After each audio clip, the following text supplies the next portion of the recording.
we're so judgmental, and guys and men especially, we're always being preached at to pull yourself up by your bootstraps, and you make what you make of your life is what you're doing, and you're in control, and men don't cry, and we beat ourselves up, and we have all these thoughts of inadequacy, and we like to judge ourselves, and we like to compare ourselves to other people all around us, and well, I must be a failure because that person has a nicer house or a nicer car or better jewelry or a more beautiful wife or perfect children. And social media, you never see the bad things. All you see is the personas and the life that they want us to believe that they live. So, we just have to unplug from all of that, and plug ourselves into the gospel, and plug ourselves into good things and positive things. And that's part of Father's Refuge is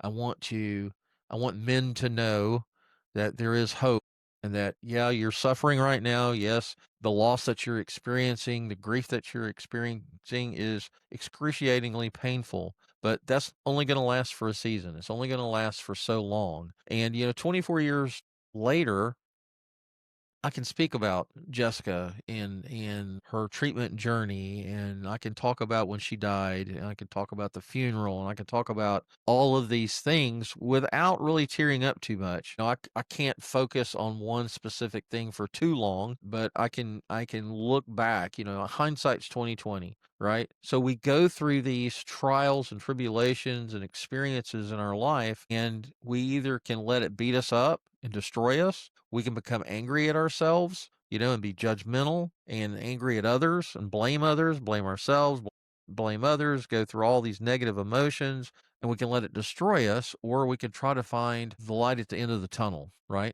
And the light at the end of the tunnel is not a freight train.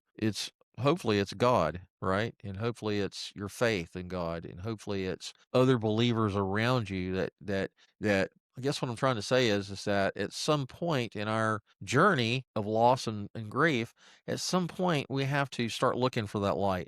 We have to start looking for that support.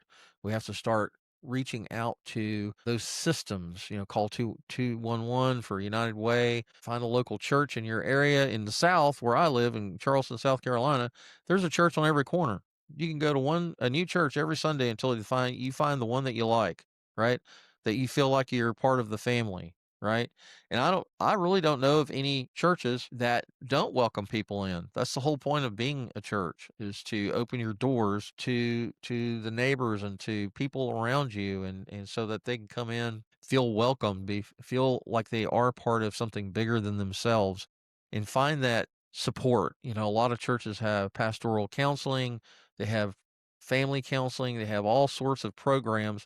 And even if they don't have it in house, they can refer you outside into the community to find the help that you need, right? And that's what I want people to understand, is that you're not alone. You're not by yourself in all of this. You're not the first person that ever experienced grief, or loss. We're all one big happy family here on this rock that we call Earth, right? And yeah, I get it.